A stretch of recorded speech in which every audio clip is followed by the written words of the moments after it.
Hello, this is Genesis Project, I'm Spieler, and today we continue our space program. We are going to launch Tito Kerman to the space, and as we have LV909 engine from the R&D contract, I'm sure that we can do it this time.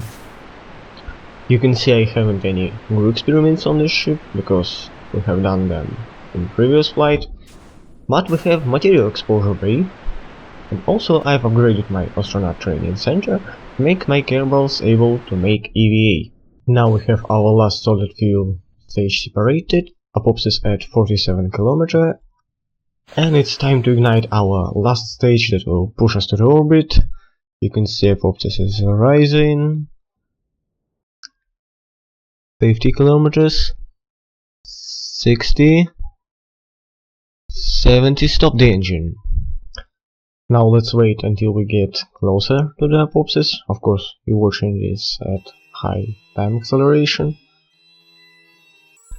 Burn the engine again. Carefully adjust the periapsis. And yes, Tito Kerman, my congratulations, you're the first Kerbal at the orbit of your home planet. Now it's time to make some science. Material bay. Let's go EVA and make a report there. Keep it. Now, like in the real first space flight, let's make one turn around planet Kerbin. You can see these clouds floating below us. Maybe Tito Kerman can recognize her favorite places on her home planet. Look at her face, she's really happy to be in space. I think even 3 years flight to the Jew won't be a very big problem for her. So don't worry about Kerbals locking their cans for years. This is really what they are living for. Now we've made our landing burn, and before we enter the atmosphere we need to go outside and take experiments data from this material bay, because there is a big chance that material bay will be destroyed during the re-entry or hard touchdown. Now we enter in the atmosphere, getting re-entry heat, and atmospheric forces turns the ship around. No, don't burn the parachute. Ditch the engine and try to turn back. No, don't burn the parachute. I don't want Valentina to die today. Turn back, I said. Oh, it seems to be safe. Temperature is going down. It's good. And as the end of this mission, safe landing. Tito Kerman is back home with a lot of new science for our space program, and now we are ready to make one more step in the Kerbal space history. And after making a bit more science in the nearest biomes, we are ready to unlock a basic science node in the tech tree. That means that now we will have unmanned probes. Yes, we still need to research electrics and flight control to build a fully functional probes, and it will be the next aim. And as we have a contract to make unmanned moon flyby, let's launch our newly researched probe core to do this mission. You can see Jebediah still piloting this rocket. This is because we don't have an antenna that can survive high dynamic pressure, so Jebediah will lift it to the high altitude, activate it, and leave the probe alone to let it fly on its own way. Manually activate LV909. I don't want to fulfill R&D contract right now. I still need this engine for my flights until I research it in the tech tree. And you can ask me, why are you flying at night? Why can't you wait until morning? The reason is that we need the moon to be at the right location in the sky. This is about 45-60 degrees on the west from the Kerbal Space Center, so we don't need to make circular orbit around Kerbin. We can just burn straight up and we will reach the moon. Yes, I know this is very inefficient way, but it's very easy, so I don't need to worry about synchronizing my orbit. I don't need communication network to control a probe on the other side of Kerbin. I can just burn straight up. So this is not the last flight I will make in this way. And now as we run out of fuel in this manned stage, let's activate our antenna, set control from the probe core, and ditch Jeb away. He will end up safely, don't worry about him. Stage recovery mode will take care.